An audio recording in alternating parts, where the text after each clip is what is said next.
workshop's all about dynamic dairy.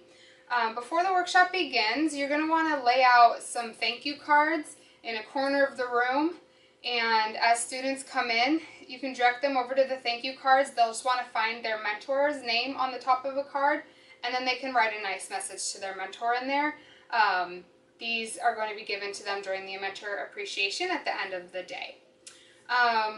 Once everyone's seated in their table groups, you can pass around the sign-in sheet and pass out the folders for everyone. If you're having snack, make sure they check in with their hunger and fullness. And then you'll start with the workshop, the pre-workshop connection with the mentors. So these 10 minutes, again, the mentors and mentees just kind of check in, see how their goals went, look at their food journals.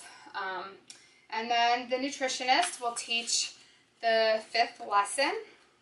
So this is found on pages 11, 12, and 13. So this one's a little bit longer than the other workshops. And the topics for these workshops include what types of foods are found in the dairy group and the importance of calcium, different types of fats and added sugar, and the importance of finding a balance between vital foods and play foods. And you can explain what vital foods and play foods are to the students, and then how to find balance with those things. Make sure you follow the script as much as possible. Give raffle tickets to students who participate a lot. And then you're going to do the activities. So there's 2 activities for this workshop. The first one is found on page 12 of the student workbook. So this is called Choose Your Yogurt. So what they're going to do is they're going to compare the 4 labels at the top of the page. They're all for different types of yogurt.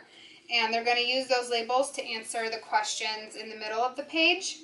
And then at the bottom, they're going to create their own yogurt parfait. So there's a whole bunch of different healthy toppings that they can add to their yogurt if they did plain yogurt.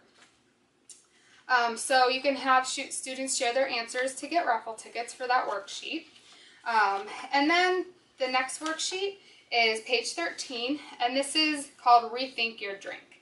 So for this activity, first you'll have them refer to this worksheet, and you'll just kind of let them know that 1 teaspoon of sugar is about the same as 4 grams of sugar. And then you can just kind of go through and show them how many teaspoons are in a certain amount of grams. At the bottom of the page, there's a whole bunch of different drinks. It says how many grams of sugar is in each drink, and then the students are going to fill out how many teaspoons that would equal.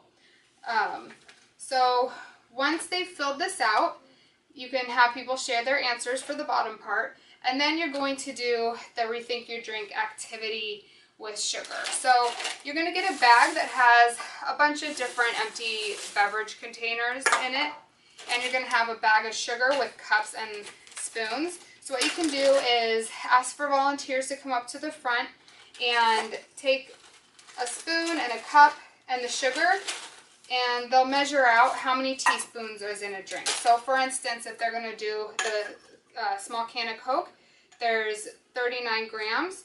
So then they'll figure out that that's about 10 teaspoons of sugar.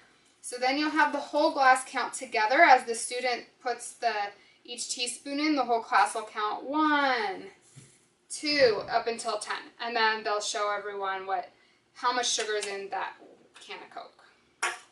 So you can do that with all the drinks here. If there are certain drinks listed that the students drink a lot, you can do it with those. Just have different students come up and volunteer, and they can get raffle tickets that way as well.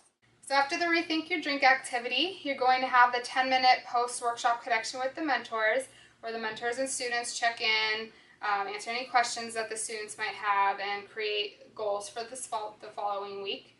After those 10 minutes, you'll collect the food and activity journals from the students. You can pass out new ones for them. And then you'll also collect the students' teaching families worksheet from last week that they filled out with their families. And just remind them that they can be into a raffle at culmination for this.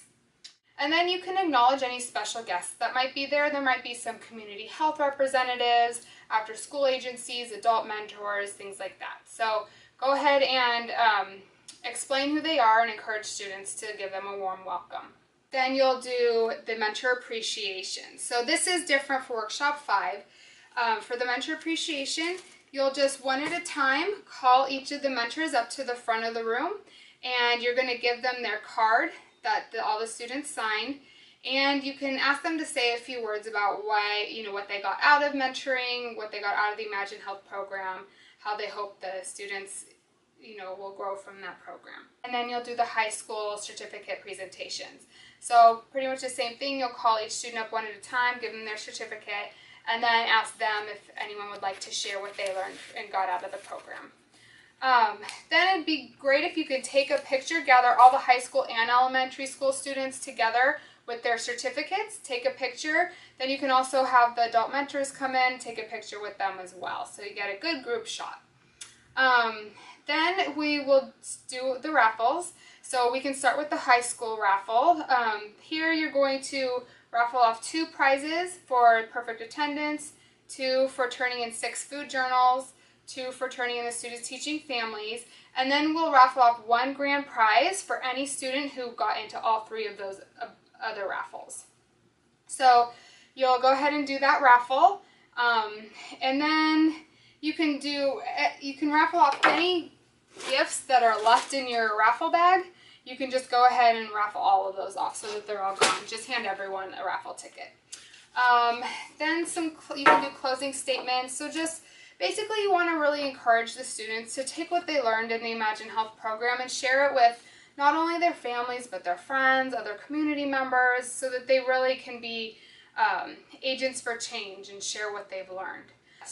And that's it for the Imagine Health program. I hope you've had fun. I hope the students learned a lot and got a lot out of it. Thanks so much for participating.